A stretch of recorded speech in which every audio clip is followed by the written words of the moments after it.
warahmatullahi wabarakatuh.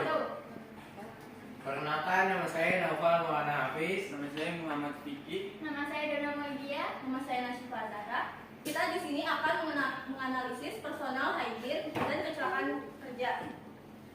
Kamu housekeeping. Contoh kecelakaan kerjanya itu terjatuh atau terpleset. Kecelakaan ini biasa terjadi di housekeeping, biasanya terjadi karena ada tumpahan cairan yang membuat lantai menjadi licin. Untuk itu, cara menanganinya adalah menggunakan APD yang lengkap, minimal sepatu yang safety. Kedua, terjatuh dari gondola. Hal ini biasanya terjadi karena tali seling yang terpasang tidak kuat atau tidak benar yang menyebabkan tali seling terputus. Cara menanganinya adalah dengan memperhatikan dan mengecek kembali peralatan yang dibutuhkan saat bekerja dan memakai peralatan safety yang lengkap sesuai dengan SOP yang tersedia. Selanjutnya ada engineering. Contoh kecelakaan kerja engineering: 1. Terjatuh atau terpleset. Jenis-jenis kecelakaan kerja yang paling umum terjadi adalah terjatuh atau terpleset. Selalu ada area tidak rata atau licin yang menyebabkan pegawai berisiko terjatuh. Selain itu, risiko berjatuh juga cukup besar di area kerja yang mengharuskan bekerja di ketinggian seperti terjatuh dari tangga. Cara menanganinya, kita harus menggunakan alas kaki yang permukaannya cukup kesat agar tidak mudah terjatuh. 2. Tertimpa objek. Kecelakaan kerja berupa tertimpa objek bisa terjadi dimanapun, bahkan objek yang jatuh dari bagian atas lemari bisa menyebabkan cedera apabila terjadi tanpa ada antisipasi sebelumnya. Untuk itu, cara menanganinya, kita harus menyediakan tempat penyimpanan yang memadai serta cara penyusunan yang tidak membahayakan. Ketiga, ada kerja. 1. Terkena letupan minyak panas ketika menggoreng. Hal ini biasanya terjadi ketika kita menggoreng ikan, cabai, atau bahan-bahan yang lain.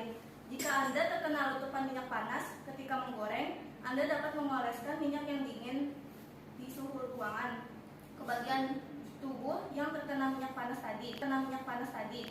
Hal ini lebih efektif daripada Anda memberikan air dingin atau tepung ke bagian yang terkena minyak. Saya telah membuktikannya sendiri. Dengan menggunakan minyak goreng dingin suhu ruang, bagian yang terluka tersebut tidak akan melepuh.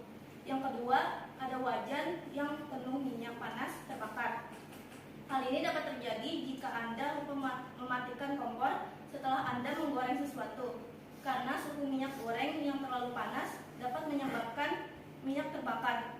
Jangan sekali-sekali menyiram dengan air minyak goreng yang sedang terbakar. Anda dapat menggunakan pemadam kebakaran yang berupa serbuk, atau jika tidak ada, Anda dapat menggunakan karung goni basah atau kain lap basah. Usahakan menggunakan kain lap tebal. Kemudian tutupkan di atas wajan yang sedang terbakar tadi. Selanjutnya yaitu security. Yang pertama, kemalingan atau kehilangan barang. Hal ini terjadi karena penjagaan yang kurang ketat atau lalai. Cara penanganannya adalah menambah atau memperbanyak security di daerah tersebut agar daerah tersebut aman, dan juga menerapkan prinsip shift jika satpam lebih dari satu. Yang kedua yaitu tertabrak kendaraan ketika melintas. Penyebabnya karena kelalaian security yang terlalu dekat dengan kendaraan yang ada di sekitarnya pada titik buta kendaraan. Cara mengatasinya adalah fokus pada pekerjaan, tidak memikirkan hal lain, dan pastikan untuk berdiri pada tempat yang terlihat oleh spion kendaraan. Selanjutnya ada front office.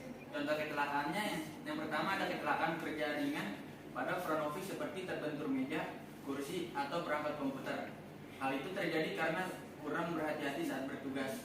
Untuk itu, cara mengatasinya, kita harus berhati-hati pada saat menggunakan perangkat komputer atau lainnya agar terhindar dari kecelakaan tersebut walaupun sepele.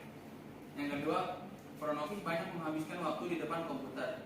Waspada juga resiko cedera repetitif strain injuries. Ini adalah cedera persendian karena kesalahan gerak atau ketegangan otot yang terjadi terus-menerus dalam jangka panjang. Cara mengatasinya, mengetahui posisi duduk yang benar saat seharian berada di depan laptop. Perlengkapan pendukung seperti meja atau kursi bersifat ergonomis. Melakukan peregangan otot secara berkala juga dapat membantu. Yaitu kesimpulan yang bisa kita ambil adalah kecelakaan kerja biasa terjadi saat kita melakukan pekerjaan. Oleh karena itu, untuk menangani atau meminimalisir terjadi kecelakaan kerja, kita wajib berhati-hati menggunakan APD yang telah ditetapkan dan menjalankan SOP dengan semestinya.